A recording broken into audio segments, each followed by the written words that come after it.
tromboembolismo pulmonar.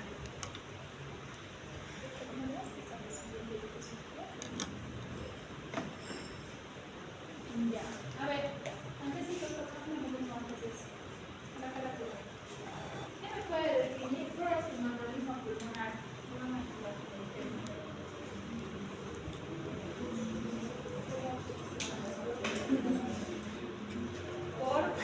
Un coágulo.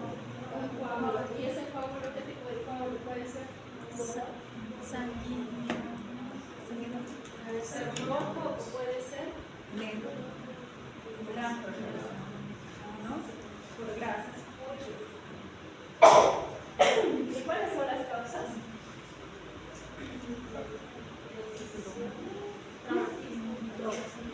Ya, ¿qué más? Problemas en la comunicación. ¿Cuáles? Problemas en la comunicación. Ya, ¿qué más? Inmovilización.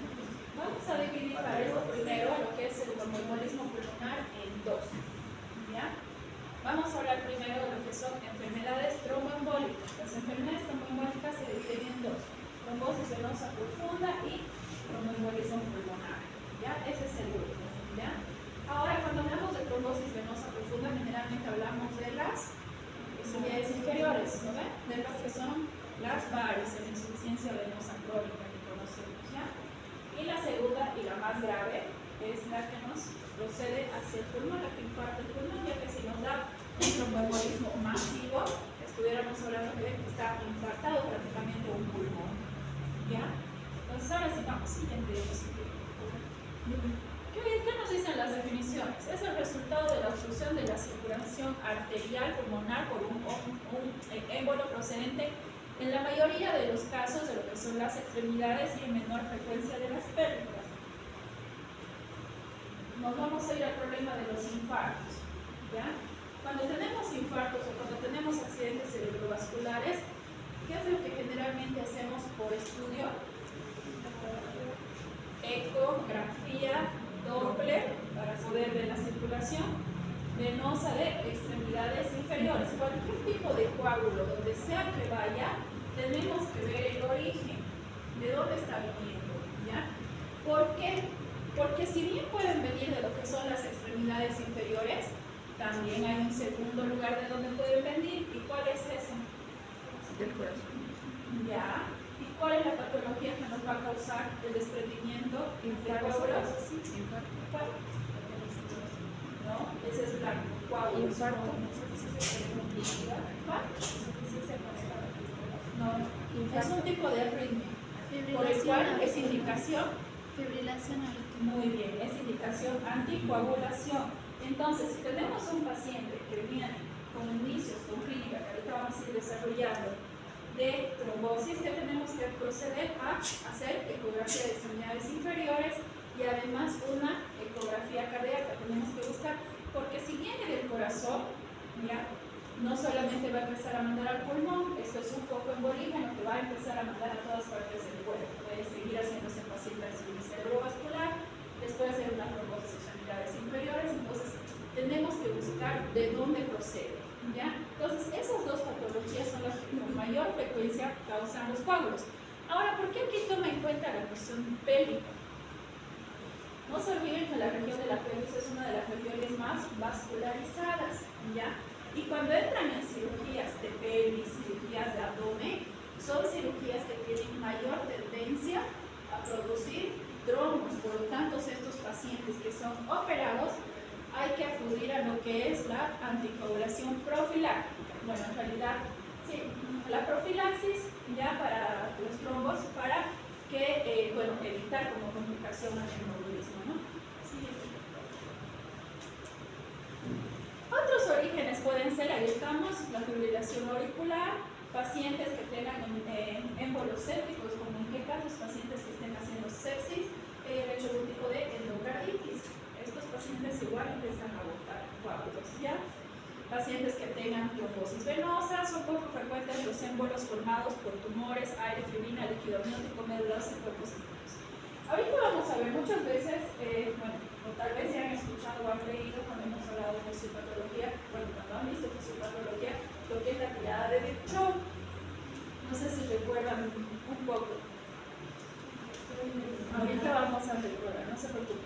viene lesión endotelial, éstasis y hipercoagulabilidad. Muy bien. Y esta triada se procede de acuerdo a qué, de acuerdo a cuál es la causa. Más bien tratan de dividirla, la etiología o la causa de acuerdo a estos tres, ¿ya?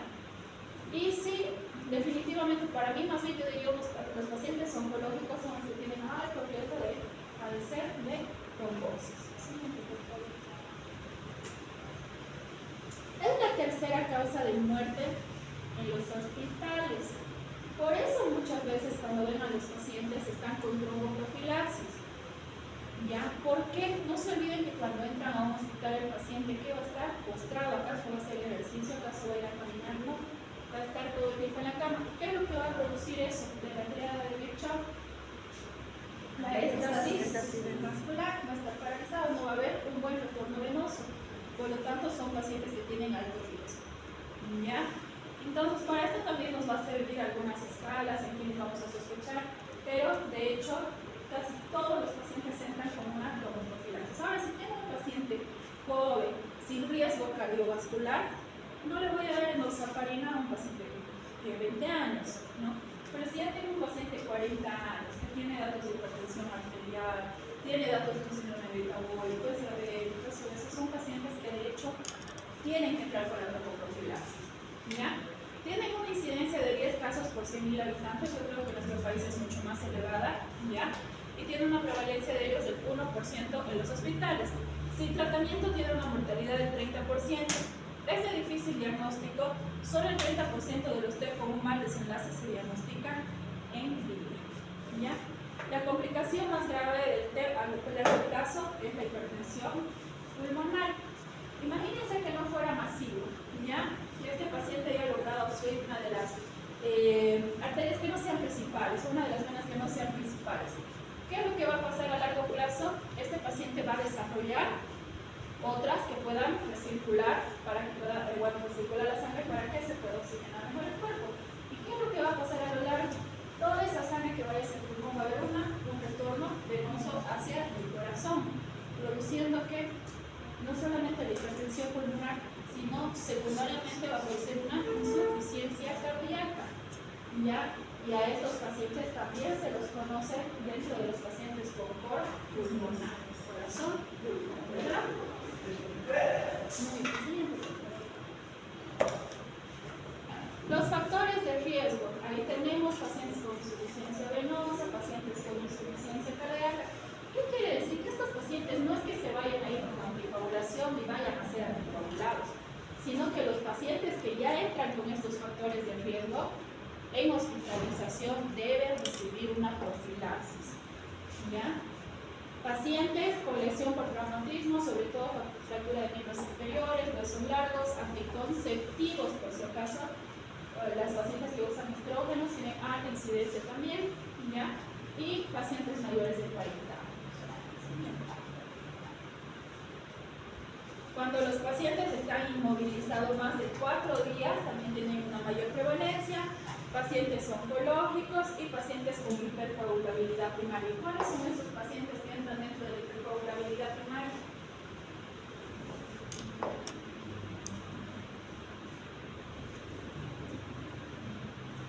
Pacientes, digamos así, hereditarios, ¿no? ¿Cuáles? ¿Qué patologías van a entrar aquí?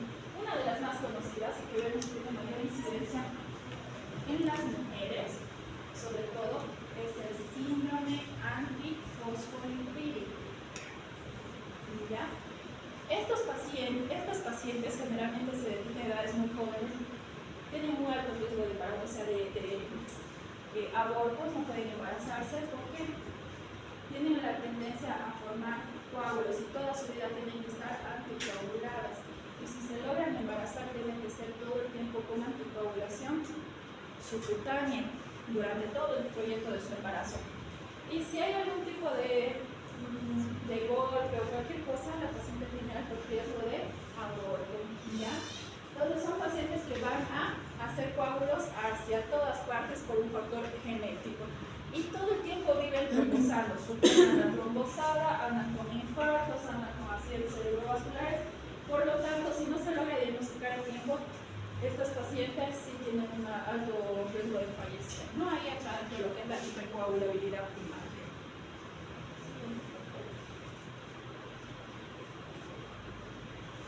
Pacientes con accidente cerebrovascular, pacientes con parto, bueno, cualquier tipo de procedimiento, pacientes que tengan antecedentes de algún tromboembolismo previo, pacientes ya con alguna trombosis, pacientes que ya hayan tenido algún tipo de cirugía. Todos estos pacientes deben hacer un control de riesgos.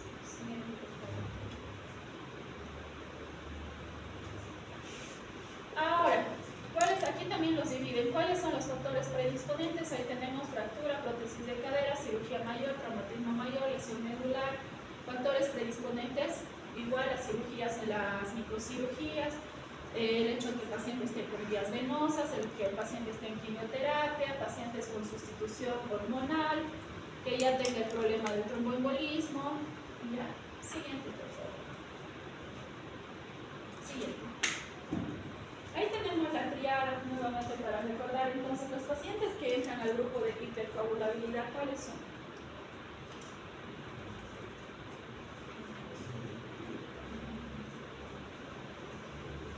Pacientes que tengan trastornos, ¿cuáles pueden ser? Pacientes cirróticos. Los pacientes cirróticos al mal funcionamiento del hígado entran dentro de este grupo. ¿Ya? Aquí también toman en cuenta las mujeres embarazadas. ¿Ya? Pacientes que presentan lesión endotelial. ¿Quiénes van a presentar lesión endotelial? Los que presentan traumatismos, pacientes que se someten a cirugías. ¿Quiénes van a entrar al grupo de estas? Es que hace rato hablábamos una población bastante grande. Los adultos o pacientes dentro de postración. Siguiente. Ahora vamos a dividir en tres. Vamos a tener lo que es el TEP no masivo, el TEP submasivo, el TEP masivo. El TEP no masivo, no va a haber falla cardíaca al lecho, el gasto cardíaco se va a mantener, no hay contención, la presión venosa se mantiene, los ruidos cardíacos son normales. En el TEP submasivo vamos a ver inestabilidad hemodinámica, pueden presentar signos o síntomas, y en el TEP masivo puede haber una obstrucción completa, lo cual puede condicionar a la muerte del paciente. Obviamente va a haber una inestabilidad hemodinámica, el paciente va a poder empezar a hipotensar, ya como mecanismo de compensatorio va a ser hipoxemia, va a ser taquicardia, y el paciente pues ahí, si no se quita la obstrucción o no se da una coagulación o una trombólisis, de inmediato el paciente fallece, ¿no? Siguiente. ¿Y cuáles son los efectos cuando pasa esto de producirse un trombo en las venas pulmonares? Hay un aumento de la resistencia vascular primaria, va a haber una alteración en el intercambio gaseoso, por lo tanto va a haber una hiperventilación alveolar en el lugar que no esté lesionado. Siguiente, por favor. Va a haber aumento de la resistencia de las vías respiratorias por construcción de vías respiratorias distalmente a los bronquios. Va a haber distensibilidad pulmonar reducida por un edema pulmonar, o estos pacientes también pueden causar una hemorragia pulmonar por la pérdida de tensión. Esto es muy importante, ¿por qué? Al haber este tipo de lesión que se va a producir a nivel alveolar, un cuadro característico de la clínica a la cual va a venir el paciente va a ser tos con hemoptisis. Es muy característica la hemoptisis de dos patologías, la tuberculosis y tromboembolismo pulmonar. No quiere decir que únicamente tiene que presentar tos con sangre, pero si ya tenemos sangre es un paciente altamente sospechoso. ¿Ya? ¿Y esto por qué es importante? Ya les voy a comunicar en tratamiento. Siguiente, por favor. Ahora, ¿qué va a pasar como efecto extrapulmonar? Ya hemos hablado, va a presentar el paciente a largo plazo una insuficiencia cardíaca, por lo cual a largo tiempo, si se sale de esto, el paciente tiene que realizarse cada 6 meses por lo menos una ecografía cardíaca. Va a haber disminución del llenado ventrículo izquierdo o del micosis tisular. Siguiente. ¿Ya? Entonces, dentro de la fisiopatología vamos a tener una obstrucción, lo cual va a producir o no la clínica respiratoria, va a poder haber un aumento del espacio muerto fisiológico. ¿Cuánto era el espacio muerto? ¿Se acuerdan? Muy bien. ¿Ya? Va a haber aumento de ese espacio, por lo tanto va a haber una hipoxemia. ¿Ya? Si el paciente es un TEP masivo, no se olviden, hay una inestabilidad hemodinámica, por el infarto pulmonar que va a presentar el paciente. ¿Sí?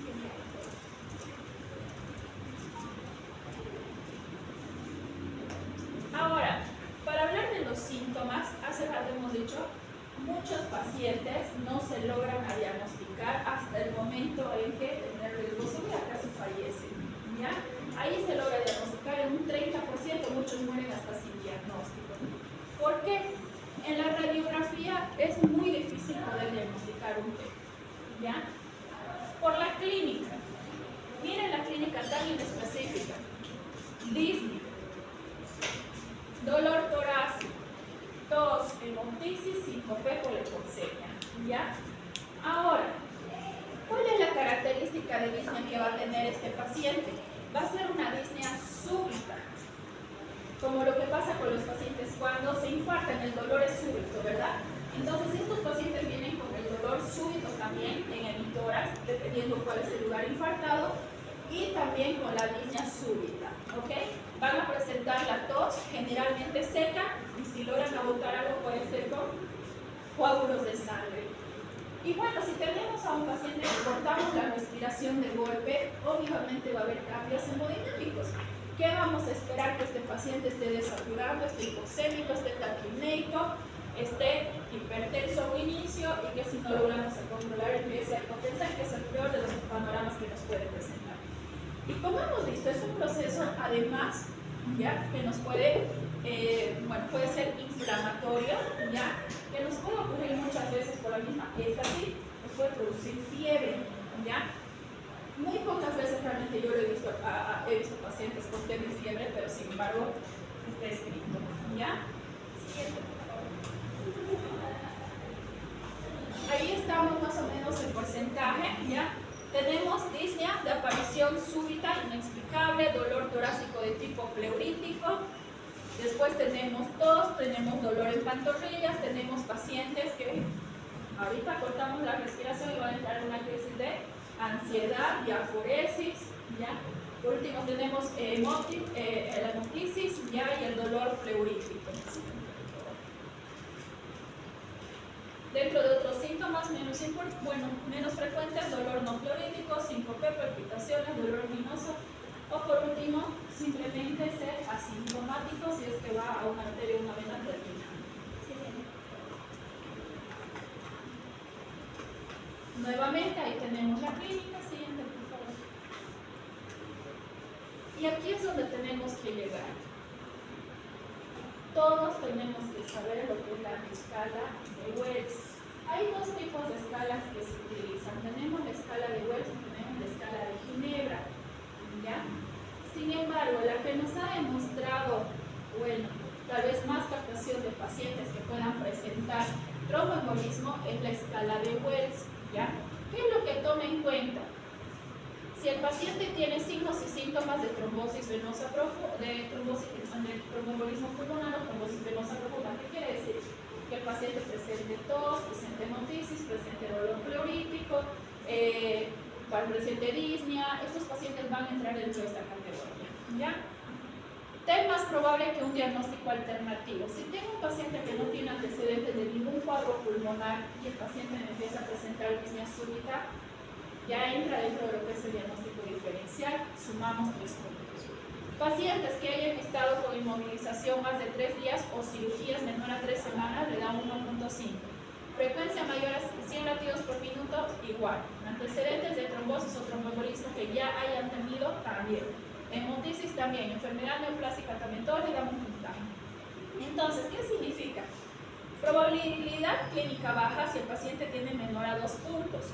Probabilidad de TEP de 10% ocurre de 40 a 49% de los pacientes que presentan una probabilidad baja. Una probabilidad moderada es cuando el paciente presenta de 2 a 6 puntos.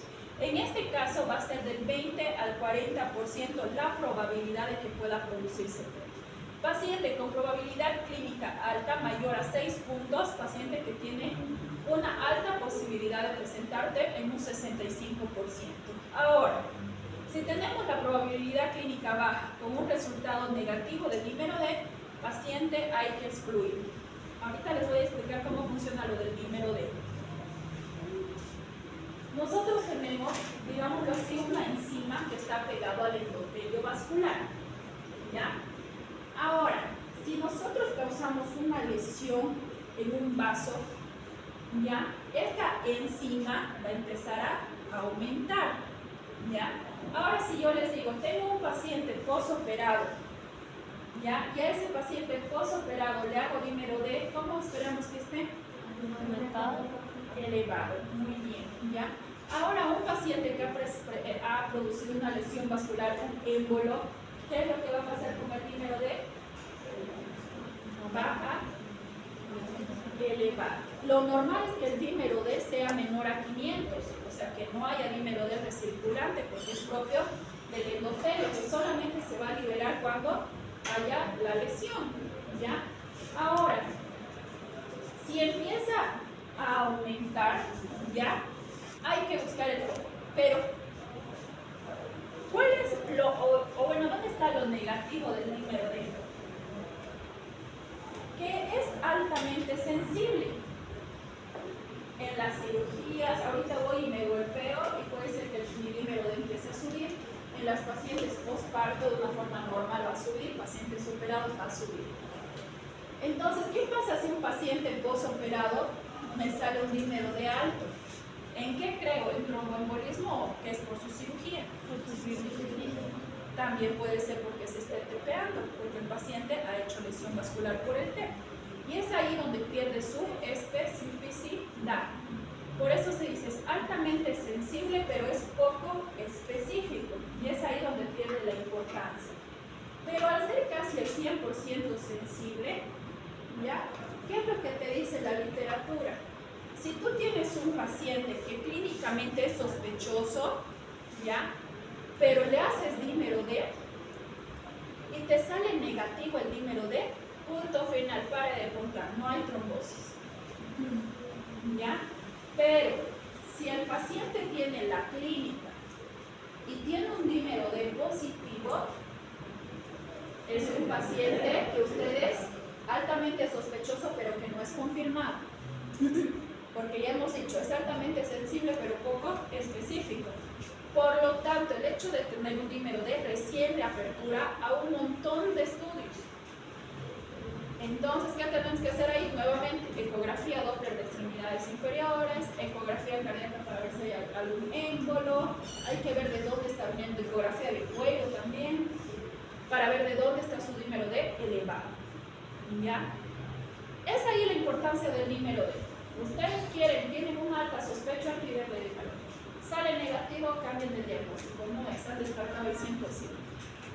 Pero si sale positivo, tienen que realizar todos los estudios que continúan para un tromboembolismo pulmonar. Ahora sí, siguiente. Ahí también está la de Ginebra, para que ustedes la conozcan en relación a la de Wells. La de Wells seguimos usando, sin embargo, hay otras escalas que también tienen una buena predicción de ver qué pacientes puedan producir un tromboembolismo. En la de Ginebra lo que suma es la edad, ¿ya? Después casi toda la clínica es lo mismo que la de Wells, ¿ya? Igual tiene su puntaje y su riesgo de producir. Siguiente, por favor. Siguiente, por favor. Y esto es a lo que nos hemos resumido hace rato, ¿ya? Si tenemos un dímero D negativo, aunque tengamos la sospecha clínica, paciente que se descarga. Pero ¿qué pasa si el paciente tiene clínica y tiene un dímero D positivo? Si es normal, está, no tratar, ¿ya? Pero si tiene una alta probabilidad del paciente, tenemos que empezar a hacer estudios, ¿ya? Y empezar a anticoagular. Si tenemos una probabilidad intermedio-baja clínicamente hablando, ¿ya? Hay que proceder a hacer, ya les dije, las ecografías Doppler para ver flujo o investigar de dónde puede proceder el coágulo, ¿ya?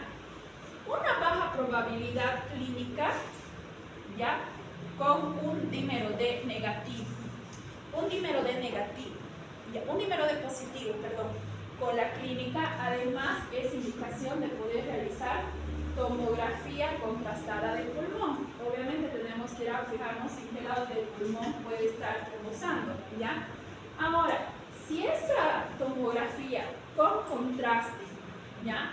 Le sale positivo, o sea, si una angiotomografía se ve el coágulo, punto, tratar. Pero si tenemos una angiotomografía en la cual no podemos ver el coágulo, ¿ya? Y tiene más una baja probabilidad clínica, se excluye el tema. Si tiene una probabilidad intermedia por angiotomografía, ¿ya?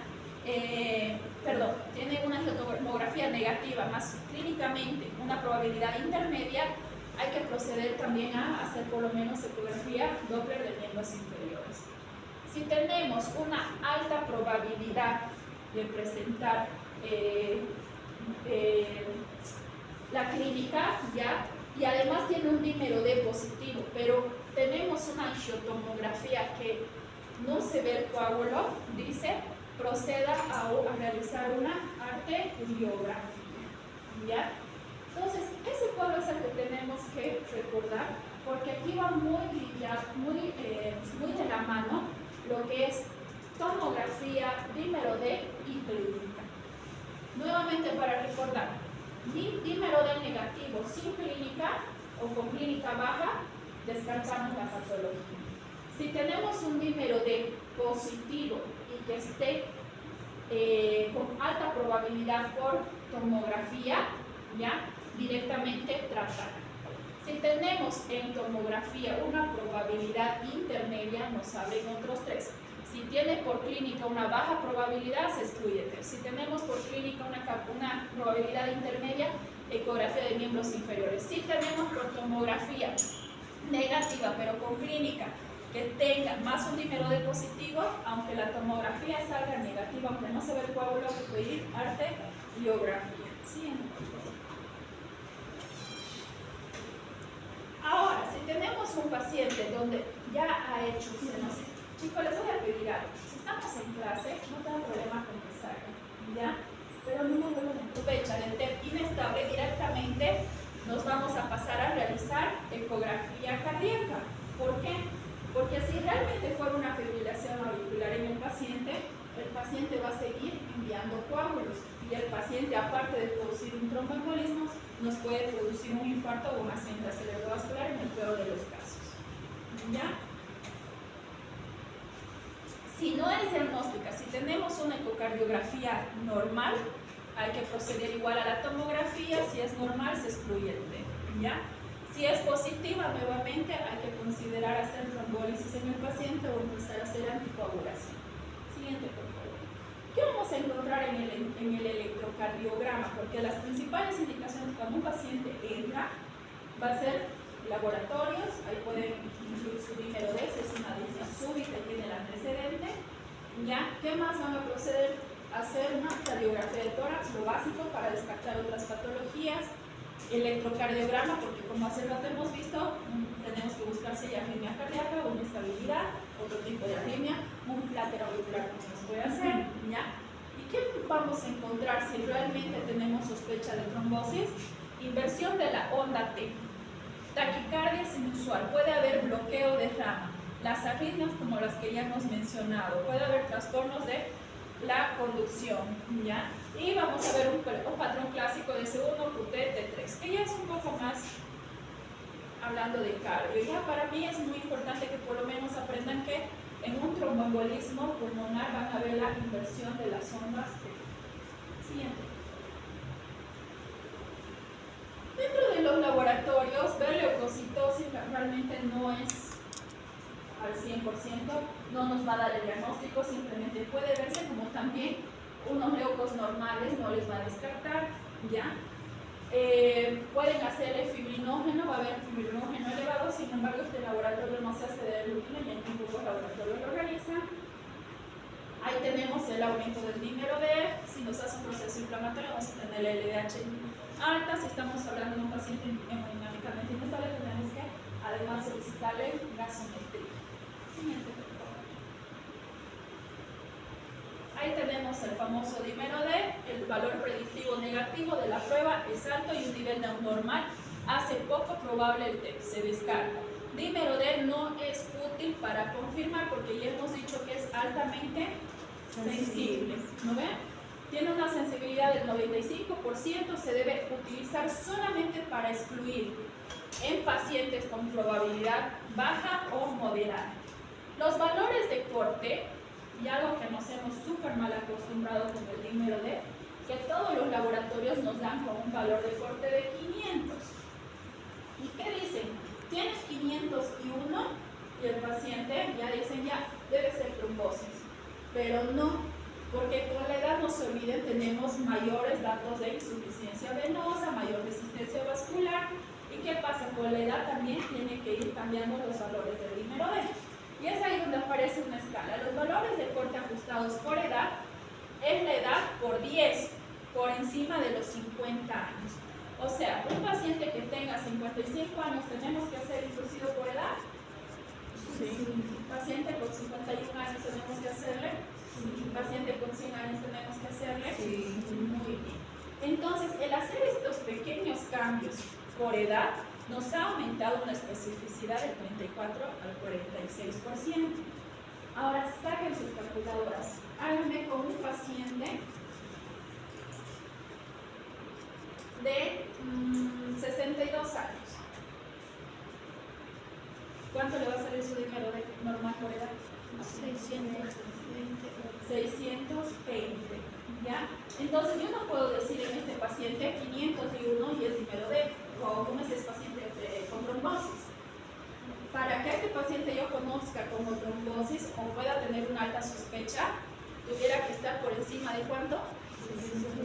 620. Si el paciente tiene 85 años, 850. Entonces su corte de dímero D para que sea positivo tiene que estar por encima de 850. ¿Entendieron la dinámica, verdad? ¿Esto por qué? Porque no se olviden que también en los pacientes adultos es un riesgo el tener que anticoagularlos. Porque cuando hablamos de tratamiento para esta patología, no hablamos de tratamiento de un día, de 2 días, de 3 días. Son pacientes que se tienen que anticoagular por un periodo de 6 meses. Y eso realmente hay que considerar cuando tenemos adultos mayores que se caen, se golpean y que a veces el darles la anticoagulación más bien les puede producir un accidente cerebrovascular hemorrágico y demás. ¿Ya? Entonces hay que tomar muy en cuenta los valores para poder iniciar anticoagulación.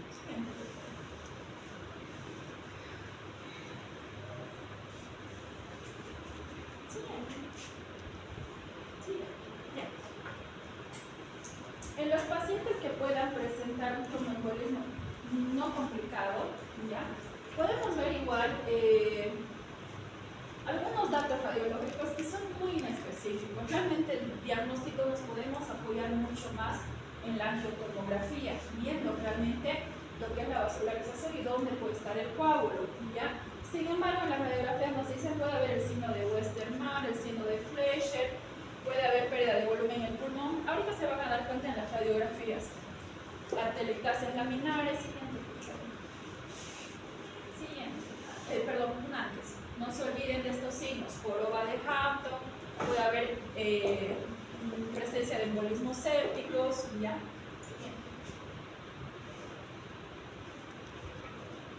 Siguiente. Vamos a ver. Aquí. Y estas son las imágenes que podemos ver en un paciente con tromboembolismo. La joroba de Hampton, ¿ya? El signo de Westermann, que quiere decir que hay engrosamiento pleural, y la amputación vascular. Si ustedes ven, miren, es como un corte y ya no llega a terminar de ramificarse lo que es la arteria. Siguiente. Ahora, ¿qué ven en esta imagen? ¿Qué les llama la atención? ¿Qué hay aquí? Aumento de aire. ¿Aumento de qué? Aire. Aumento de aire. ¿Por qué? ¿Por qué hay aumento de aire en esa región? ¿Por qué?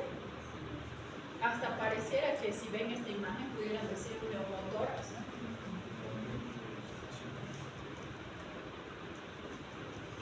Hay un lugar del pulmón que está tratando, este no es el lugar infartado, porque aquí le está llegando aire, le está llegando oxigenación. El lugar infartado tiene que estar aquí abajo, porque es el espacio muerto, si quieres llamarlo así, ¿ya? donde hay un lugar del pulmón que está tratando de compensar todo el espacio muerto, ¿ya? Pero es, como les digo, muy difícil poder diagnosticar por rayos X. Siguiente, por favor. ¿Ya? En la angiotomografía es más bonito. Si ustedes ven aquí la flechita, tenemos la cuestión del... Aquí tenemos la cuestión del coágulo, ahí tenemos la imagen del coágulo, es mejor poder diagnosticar así. Vamos a visualizar directamente el ángulo. Pero no se olviden, la angiotomografía también puede salir negativa. No se olviden, si tenemos un paciente con clínica alta y tenemos dímero D positivo, ya tampoco nos confiamos en una tomografía normal. En este caso, ¿qué le vamos a pedir? Hemos dicho hace rato, arteriografía, ¿no ven? Pero aún así la tomografía contrastada ya tiene una especificidad del 83 al 93%, no es del 100%. Va a haber una afectación vascular limitada, vasos segmentarios o subsegmentarios, está asociado con la disminución de la sensibilidad y especificidad, tiene una sensibilidad de la tomografía de arteria subsegmental. Mientras más lejanas está, más difícil poder encontrar el émbolo. Mientras la rama sea más principal, obviamente la tomografía se va a poder evidenciar más, ¿ya? Y va perdiendo su sensibilidad. Miren, arterias subsegmentarias 71-84. Arterias subsegmentarios no es inusual y es posible hasta un 30% de los pacientes solamente en caso de que sea muy aislada subsegmentaria. Mientras más lejos, más difícil diagnosticar. Siguiente, por favor.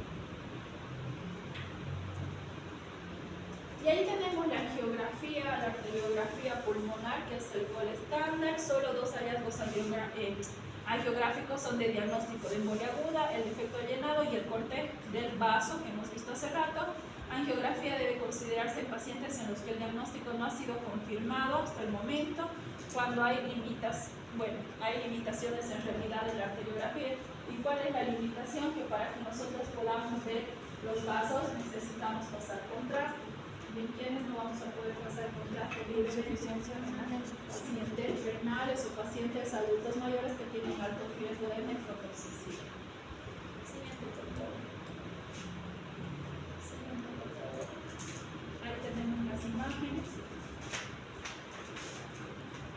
Este sí se llevó la gloria en los dos. Siguiente, por favor. Entonces, si tenemos un paciente que tiene riesgo, ya tenemos confirmado el diagnóstico de un tromboembolismo pulmonar, vemos que es una de las arterias obstruidas, procedemos, no se olviden hacer la ecocardiografía. Lo positivo de la ecocardiografía no tiene riesgo y se puede hacer en la cabecera del enfermo, hay que hacer con ecógrafo y buscar si de ahí pueden venir los émbolos o qué está pasando con el corazón, exploración inicial, ver inicial cuánto de lesión puede tener, si ya hay hipertensión pulmonar o no. Generalmente la hipertensión pulmonar no se la ve de inmediato, es más una complicación crónica, por lo cual el paciente tiene que hacerse la ecocardiografía al mes de lo que se haya diagnosticado, aparte de la inicial, ¿no? ¿Qué más? En pacientes con TEP menores, su sensibilidad es muy baja. ¿Por qué? Porque no van a haber cambios cardíacos, hemos dicho, pueden haber pacientes inclusive hasta asintomáticos. Siguiente, por favor.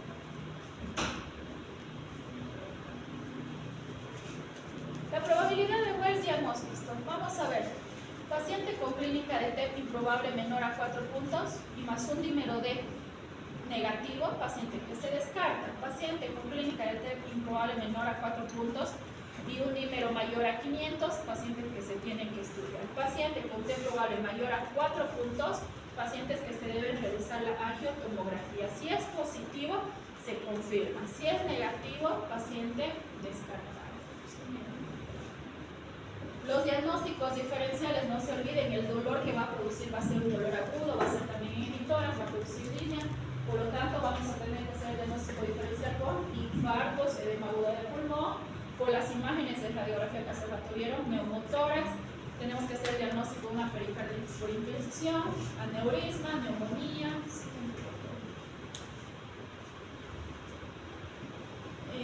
obstrucción bronquial aguda, pleuritis aguda, taponamiento, sepsis, carcinoma, tuberculosis, ¿por qué? Poliomielitis. Medidas generales, ¿ya? Si tenemos un paciente que viene con TEP, ¿qué es lo primero que se les ocurre hacer si yo les digo que es por un coágulo rojo? Anticoagular. Muy bien. Y si el paciente, y lo que hace rato hablaba, y si el paciente viene con hemocrisis, ¿saben que estos pacientes no vienen con hemocrisis tipo así, escritas de sangre? Vienen realmente que uno sabe si es una hemorragia digestiva o qué, porque realmente vienen unos coágulos al momento de toser. Ahora mi pregunta para ustedes, ¿los anticoagulos o no? ¿Los anticoagulamos o no? Primero luego la relleno, ¿cuál hacemos? No. Si no lo anticoagulamos, no hay. Pero se coagula y eso.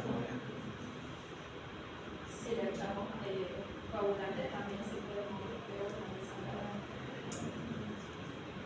No es una duda solamente para ustedes, es una duda terapéutica que realmente se ve en la práctica hasta para nosotros. ¿Ya?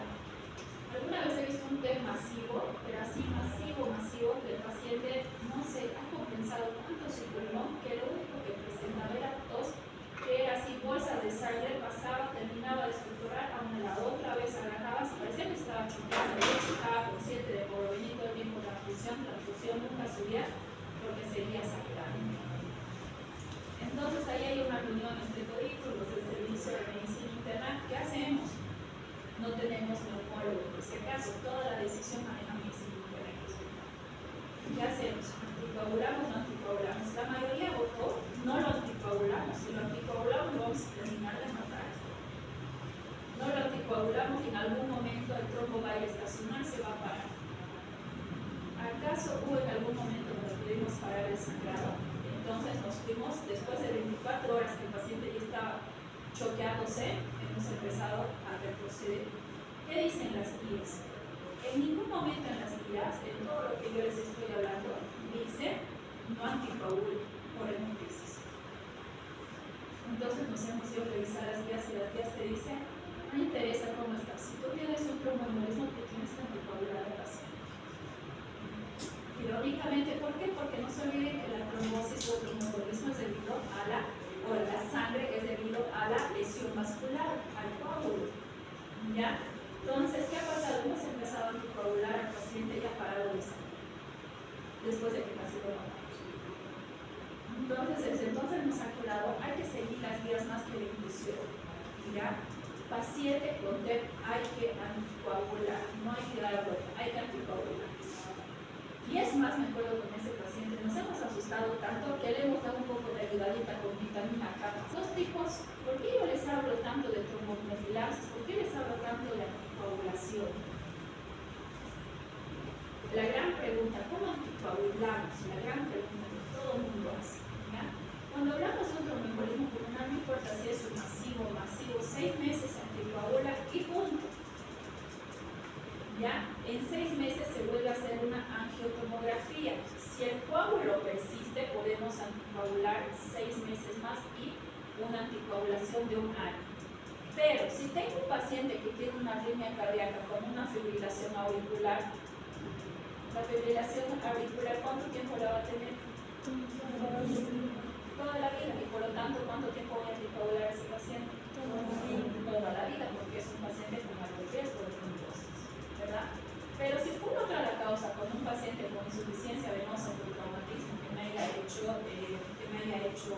el tromboembolismo, 6 meses. En 6 meses tengo que volver a hacer el control de la angiotomografía. Si la angiotomografía me dice que desapareció el coágulo, una maravilla. Si la tomografía me dice que sigues teniendo el coágulo, 6 meses más. Más de 1 año no pueden proceder a anticoagular, solamente 1 año máximo de paciente. ¿Ya? Y la gran pregunta de todos, ¿cómo anticoagulamos? ¿Se acuerdan antes de la vieja warfarina que teníamos? Donde tú le dabas un poquito más, paciente sangraba. Un poquito menos, otra vez venía con su pelo. Entonces era un problema manejar la warfarina, porque para decir que nosotros teníamos un paciente anticoagulado, teníamos que manejar un INR entre 2 a 2.5. Entonces todo el tiempo que dábamos warfarina teníamos que decirle vuelva con su INR. ¿Y qué pasaba? Que la warfarina además se veía enlazada mucho hasta con los alimentos. El paciente comía un poco de más ciertas verduras y su warfarina aún se prolongaba, su efecto de la warfarina. Y y de día que estaba 2 INR, mañana venía con 5 y el paciente sangrando por todas partes. Entonces no había estabilidad con la warfarina. ¿Ya? Ahora seguimos usando de forma precaria y con algunas indicaciones que son más cardiológicas que pulmonares. ¿Ya? Pero ahora han aparecido lo que nosotros conocemos como los nuevos ARCOS. ¿Qué significa ARCOS? Los nuevos anticoagulantes orales. ¿Ya? Y es aquí donde ustedes van a conocer a la familia de lo que es el ahí es donde van a conocer ustedes a la familia del Rivaroxaban y la familia del Apixaban. ¿Ya? Vamos a hablar primero de la warfarina. Ya hemos hablado, un desastre. Por lo menos para trombosis, solamente cuando el paciente tiene muy bajos recursos y no puede acceder a los nuevos ARCOS, pues ni modo, es lo que hay en el seguro, tenemos que darle warfarina. ¿Ya? Pero siempre haciéndole conocer que el paciente tiene que venir, que INR, que bla, bla, bla, y con alto riesgo de sangrado. ¿Ya? Entonces, lo bueno de los ARCOS, ¿ya? Lo positivo, ustedes le dan una dosis, ¿ya? Que en el caso del Rivaroxaban es 10 a 15 miligramos, que se le da una vez al día para profilaxis. Si ustedes quieren anticoagular a un paciente que tiene TEP, se le da 20 miligramos, una dosis única cada día. Una maravilla con el Rivaroxaban. Pero ¿qué pasa en los adultos mayores? El Rivaroxaban también tiene sus contraindicaciones. Tenemos que dar en el adulto mayor más el Apixaban. El Apixaban viene de 5 miligramos, se le da en la mañana y en la noche, 2 veces al día. Lo malo de los nuevos anticoagulantes, no hay la manera en la que ustedes puedan hacer un laboratorio y ustedes puedan ver si realmente ese paciente está anticoagulado o no, como lo que pasaba con la warfarina cuando ustedes pedían INR. En este les están asegurando que ustedes dándole esa dosis, el paciente va a estar anticoagulado. No pregunten cómo, no pregunten laboratorio, pero el paciente va a estar anticoagulado. ¿Ya? ¿Y dónde nace lo malo? ¿Qué pasa si esta paciente nace apendicitis aguda ahorita?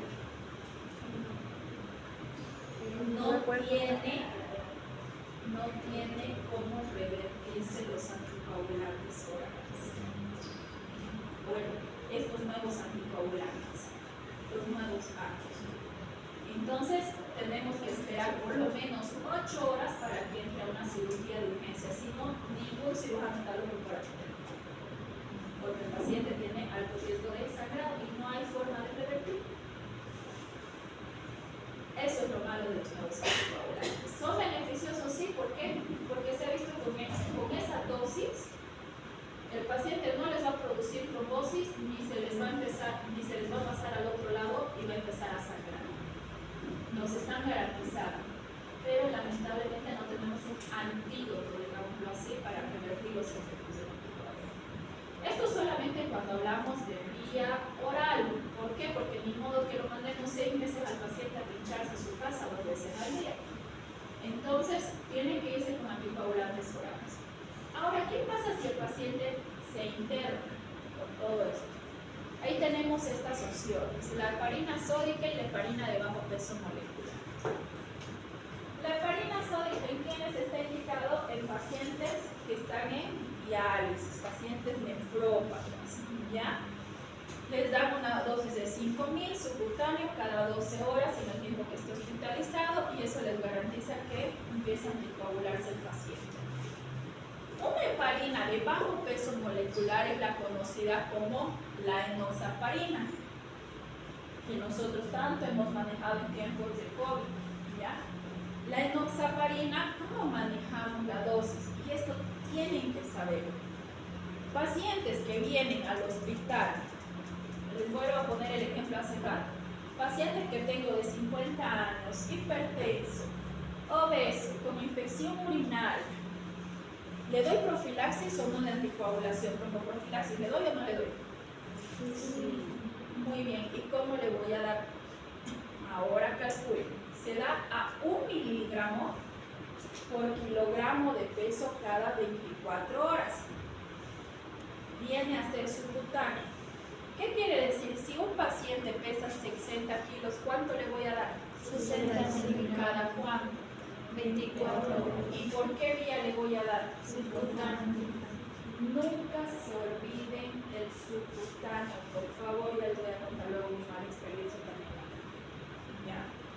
En paciente que necesita anticoagulación, es 1 miligramo por kilogramo de peso cada 12 horas.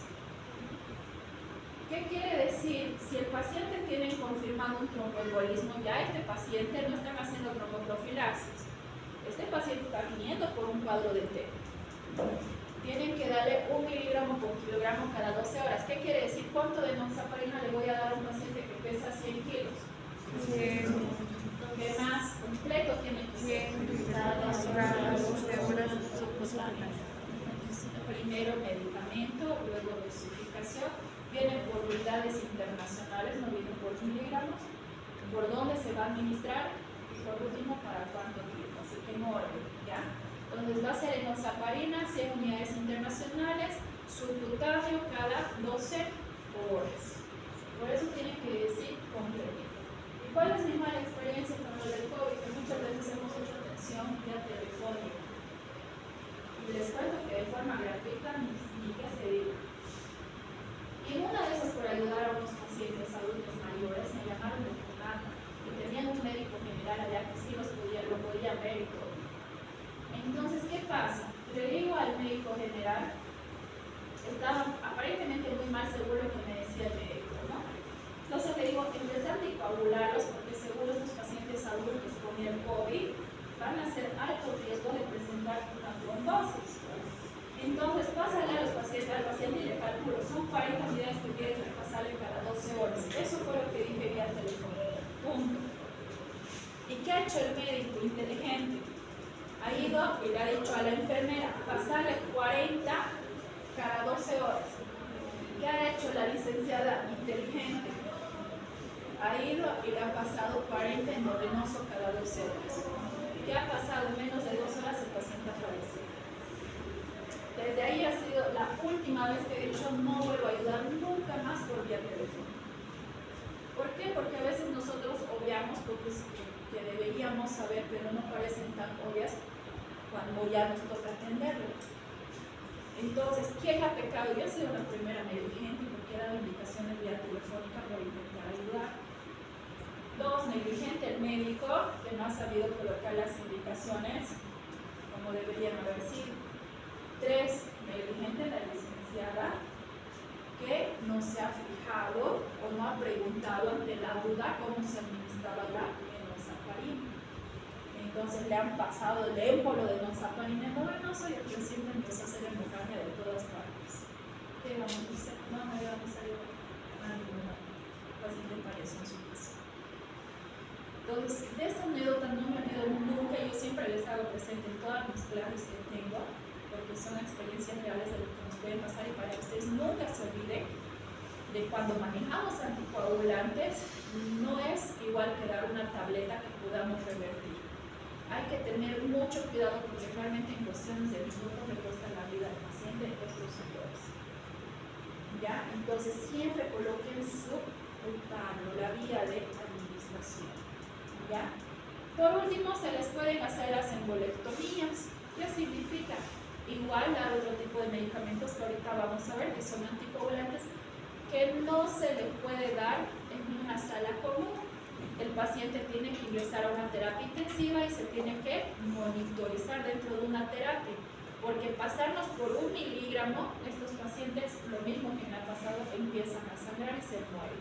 Y es más, tienen una baja posibilidad de responder. ¿Alguna vez han hecho en el Belva, creo que han hecho la embolectomía en terapia intensiva?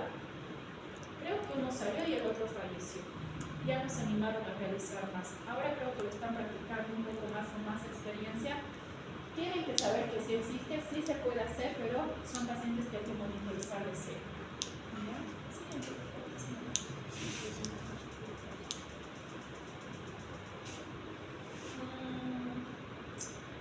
De acuerdo, dice, a lo que es el riesgo, bueno, en realidad sí es un tema paciente masivo, submasivo o sin tanta falla hemodinámica, ya se ve el tratamiento, ¿no? Pacientes que entran en shock, obviamente la respuesta tiene que ser rápida, por lo tanto se prefiere la fibrinolisis, ¿ya? En riesgo intermedio y bajo nos da un poco más de tiempo para pensar en poder hacer solamente la anticoagulación vasoabundante. Ahora, ¿en quiénes no podemos utilizar anticoagulantes ni antifibrinolíticos? No es que a todos también tenemos que anticoagularlos, hay poblaciones especiales. ¿Qué pasa si el paciente ha tenido un ACV hemorrágico hace 2 días? Complicado. En este paciente no se puede dar anticoagulación porque es más alta la probabilidad que sangre del cerebro a que el paciente se muera por su pulmón. ¿Ya? Entonces ahí vienen. No se puede dar en pacientes con ACV hemorrágico, accidentes cerebrovasculares y isquémicos en los 6 meses precedentes, lesión en el sistema central o neoplasmas, traumatismos mayores y bla, bla, bla. En todos estos pacientes está contraindicada la anticoagulación. Ahí tenemos la enoxaparina, que es la que yo les he enseñado. En el mercado ya tenemos la fondaparinum, sin embargo es muy cara, no se ha visto que tenga mayor nivel de mejoría ni nada en relación a la enoxaparina, por lo tanto se sigue manteniendo la enoxa para nosotros. Y hemos dicho, dosis de anticoagulación tenemos que dar 1 miligramo por kilogramo de peso cada 12 horas. Siguiente.